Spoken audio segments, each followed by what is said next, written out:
This is a demo of the Projections tab in the NBA Lineup Optimizer. Reminder that the Players tab has the main demo. Each tab has a unique demo video, but in the Players demo, we cover the advanced options like the filters, the options, the bulk update, and the various options up above. So make sure to watch each demo video, and you may want to start with the Players. In any case, for the Projections tab, we're going to cover first is the projection line. So projections are updated throughout the day. We have a date and time stamp for the projections. And if you want the latest version of the projections, if you haven't been in the tool for a while, what you want to do is reset projections.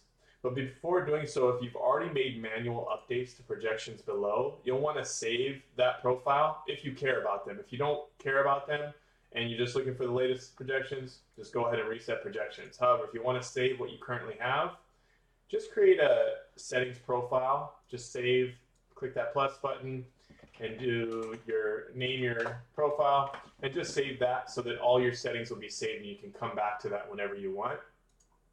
So I'm going to go back to the default profile, and what I'm going to do is I'm going to reset projections, so I have the latest projections, and then I'm going to select my source. So whatever source you select in this dropdown appears in the projection column in all the tabs. So you'll see there's a projection column in all the other tabs, and that's all from the projection source, which you can change at any time. We offer a cash game projection source, which is based off of consistency and how often they hit their value, as well as a floor. You want a high floor. Whereas GPP, you want players with high ceilings, higher risk players. And so those come pre-built. You can also select last 5, which is an average of the last 5 games, and last 10, which is an average of their points scored in the last 10 games. And as I'm going to show you now, when you add a custom projection source, it displays here as well. So in order to upload your own projections in bulk, you click this button, you just name them. In this case, I'm naming it GPP AM, something I'm doing in the morning.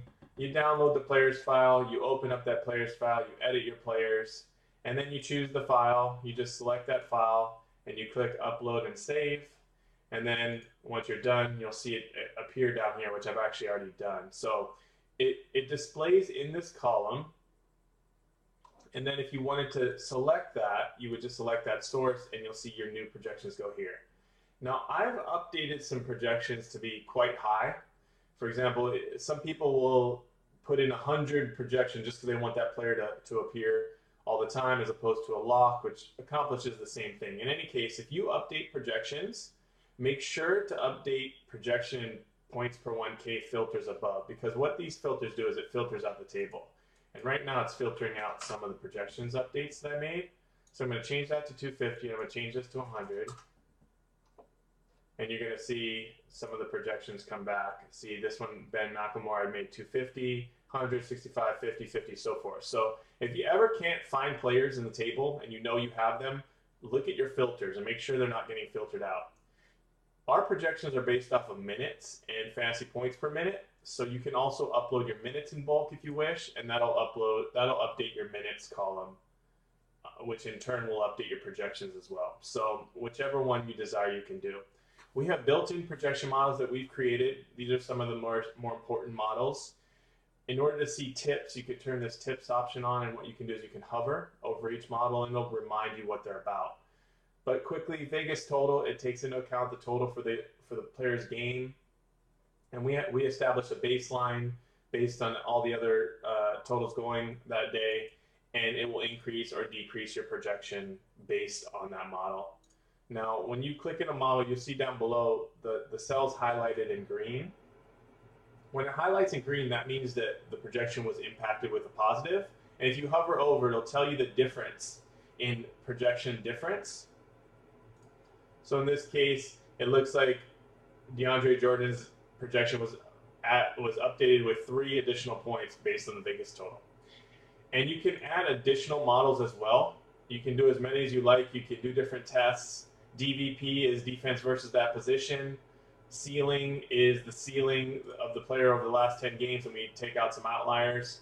Consistency is how many times they've hit their value over the last 10 games. And game theory adjusts based on what we believe the game flow to be for that player. And usage rate adds or subtracts fantasy points by usage.